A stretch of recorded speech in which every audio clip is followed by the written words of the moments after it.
Don't you hate it when people graffiti? The poor bears are kissing and they graffitied over the bear. Look how sad this bear looks. Like, my mommy and my brother got graffitied on. Yeah, that's totally lame. Stop doing that, people. You guys ever been to the Black Bear Diner? It's so good for breakfast. But we're not really here for that. I always try to put a positive message out, tell people to not graffiti. Now, let me ask you a question. I think the most beautiful thing in the West is Half Dome. Now, think about Half Dome. It's gorgeous. It looks gorgeous in the sunset at the end of the day. You go up there, climb on it, look at it. It's beautiful. Now, my question to you is, could Half Dome look any more beautiful with the best graffiti artist in the world, painting something on it? I don't think so. So, I'm not into graffiti. So, especially on, black bear signs. So, what I'm here to talk about, though, is Philodendron salum. This plant is from Brazil. It's from the rainforest of Brazil.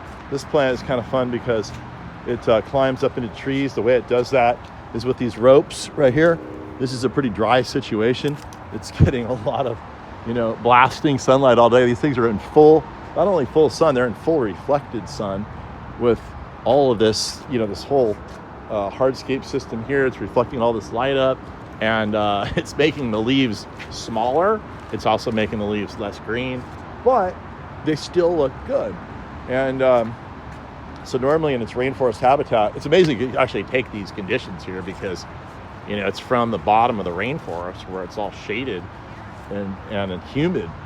And but here it does okay in the full sun, And so, but what's interesting are the little eyeballs that it gets, and those are where the leaves used to be right here, and they fall off and they leave these little eyeballs. They can stare at you and look, kind of creepy.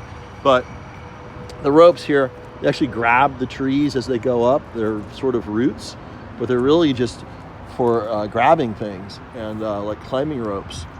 And so that's kind of fun.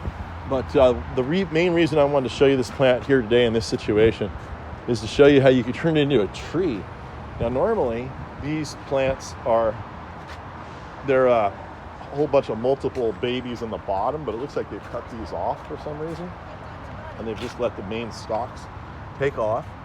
And here we have two, and over yonder we have 3 more plants, and each of them is single trunk.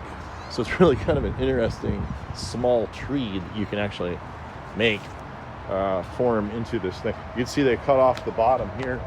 There used to be one there, but they just wanted this cool tree look. You could even cut off all of these roots, and it's self-supporting. See that? So it'll be interesting to see how tall one of these things can get in a self-supported tree structure.